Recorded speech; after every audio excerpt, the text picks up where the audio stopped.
Welcome to Mindless Entertainment. My name is Jesse Milestone, and I'm just so glad you guys are all still here.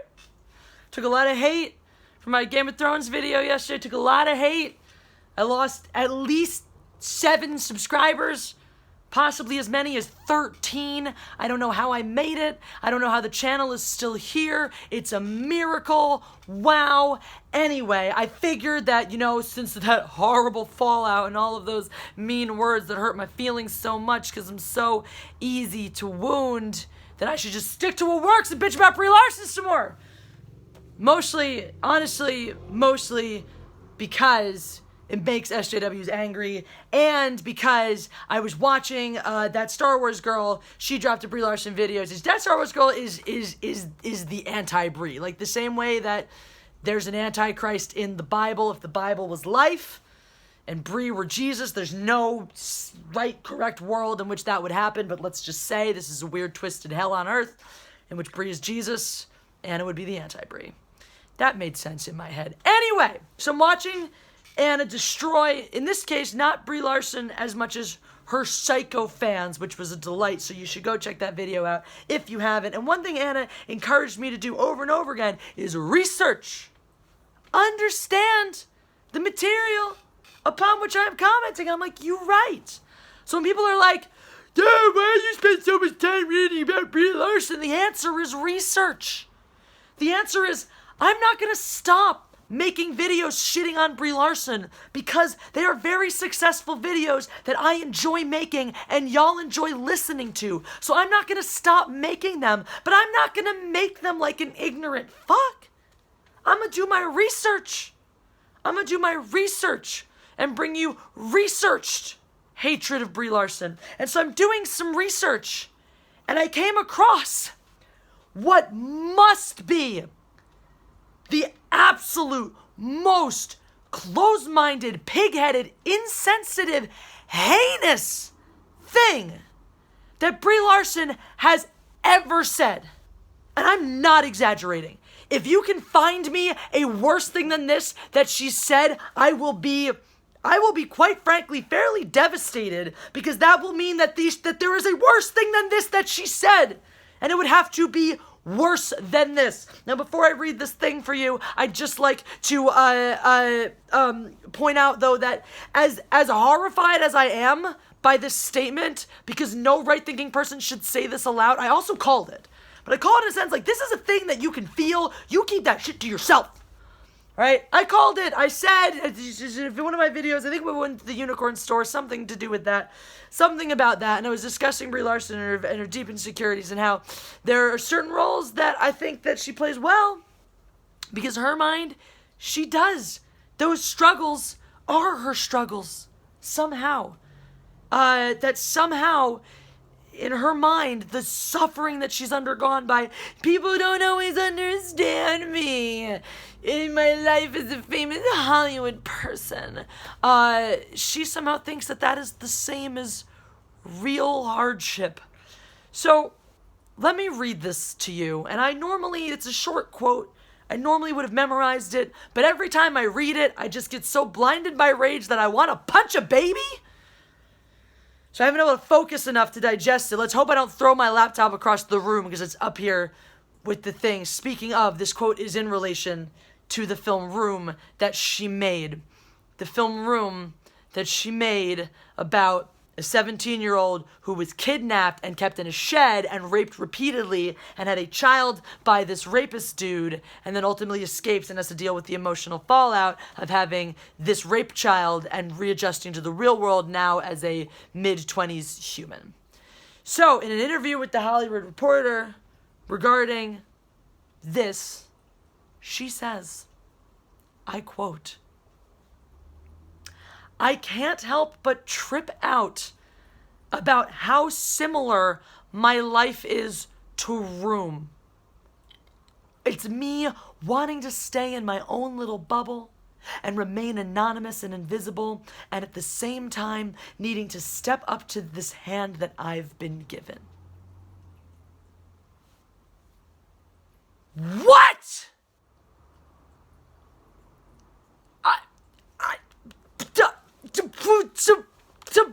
Okay. I don't actually know what words are gonna come out of my mouth next, because again, the blinding baby punching rage has been so intense that I'm like, I can't, thoughts, words, I just want to strangle. How? Bitch, the worst trauma you've ever undergone in your life was your parents divorcing when you were 8. And I'm not saying that wasn't hard for 8-year-old little cheese wheel. But for F's sake, you and 50% of America, get over it. You're... What? How? How is your life anything like being kidnapped, forced into a shed, and raped repeatedly? Also, way to miss the message of the damn film that you starred in. The film that you clearly cared so much about because in your little online interview, Wired interview, whatnot, couldn't even remember the age of your damn character.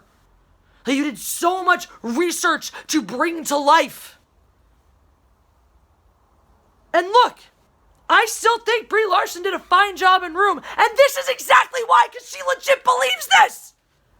Because she actually identifies with this character. Because she said, look, on the one hand, like, yay for acting, take your own personal feelings of being trapped and but even that's like, that's your takeaway. Your takeaway was not, I've been trapped and I must get out. Your takeaway was, I don't want to be in the spotlight. What? Yeah, okay, the second half of the film is about you being rescued and reacclimating to life and having to do uncomfortable interviews and deal with humanity when you just want to, I guess, crawl back up and live in your shed again. Your rape shed, what? Like, that's your takeaway. That's what this movie's about. It's about having to deal with people with the spotlight when you don't want it on you. And I mean, once again, like, that's why she did a good job, because that's what she actually thinks. Where's feminist Brie now? Where's Captain World-Saving Twat Waffle now? Because let me tell you, if you haven't seen Room, you want a feminist message, like a good one, like not a stupid one, but you want a message, you want a film about female empowerment? That's Room. You're talking about a woman who, as a girl, has everything taken away from her and is violated in the most fundamental ways and doesn't want to go on and has to deal with the fallout and the depression and the shame and the horror and has to find a way to persevere, not just for herself, but for her mother and for her child. That's an empowerment story, and pointedly a female empowerment story, because the difference, right? It's an important difference. You can have an empowerment story. That's the story of somebody, gaining back empowerment from having been put down. That may or may not have anything to do with whether or not you're female or not. And it can be a great story that appeals to all peoples without it. When you add the element of motherhood, when you add the element of rape into it, now you're talking about something that really speaks to women. And this movie was gritty and upsetting and dark and wasn't afraid to show you the shit of it. And it was good. It was a good movie. Is it like, oh my God, greatest movie of all time? Like, no. But it was a good movie. It was a dark. It hit you in the fifis where it needed to. It was fine. That was a good movie. And she did a good job in it. And then what? But now I was even thinking the other day, I was like, you know what, I should go back and watch Room again and see if my opinions have changed now that I know more about Brie Larson, I understand her a little bit better, see if I still think that this was actually a good performance from her, or if it was wooden but that worked for the role, because that was one of my things, was she really that good and that interesting, or was just like being stiff and wooden like a good thing for this particular role? And I can't watch this anymore after having read, I can't, how is this not the most insulting thing of all time? I mean, this is the narrative, right? This is the social justice progressive narrative. It's, nobody understands the horrifying oppression that women go through when they have to do this, and this. And that's like, you also don't. You also have no effing, your feminist card revoked. Like, how? How? But I mean, maybe not. Maybe your feminist card increased because this level of idiocy, blindness, short-sightedness, and hypocrisy is exactly what you see from modern-day third-wave feminists. This level of thinking like, oh my god, I can totally relate because I'm so oppressed by Hollywood and people like asking me questions. Ew, how offensive of them. It's like totally the same as being raped. It's like the exact same thing. How are we not offended by this? Like, I'm not easily offended. I'm almost offended by this. Like, this almost offends my sensibilities as a female. Obviously, I'm outraged by it, but like, in terms of that, oh my god, I'm offended, like, I think if my personal experiences had just been like one step worse, like I've been through some shit, I've had some unpleasant encounters of the sexual harassment variety, and if I feel like if they were just like one bit worse than what I'd actually gone through, I'd be fucking offended as all shit. I want anybody, like I don't, because I don't want them to relive that trauma, I don't want to traumatize them more, but like, anybody who has been through sexual assault, anyone who has been through actual rape, how do you feel about this? How do you feel about Brie cushy ass, well, no cushy ass because you don't have an ass, but cushy ass because you've been sitting on fancy fluffy cushions all your damn life, Larson, saying that her life is just like Room. It's so difficult. What was your takeaway from Room? Was your takeaway from that film that, oh my god, it's so hard to be in the spotlight and have people interviewing you and asking you about your personal life and passing judgments on your personal decisions? Was that your takeaway? Oh my god, I must have been watching this movie wrong the whole time. Here I am thinking that this is a story about power and survival in face of horrifying adversity, in face of absolute atrocity. God forbid I should take some powerful message away from this. God forbid I should see something meaningful in this story beyond, it's really annoying when people ask me questions and I don't like it.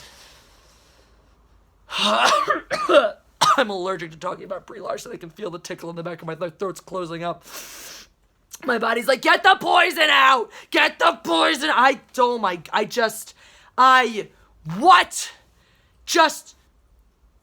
What?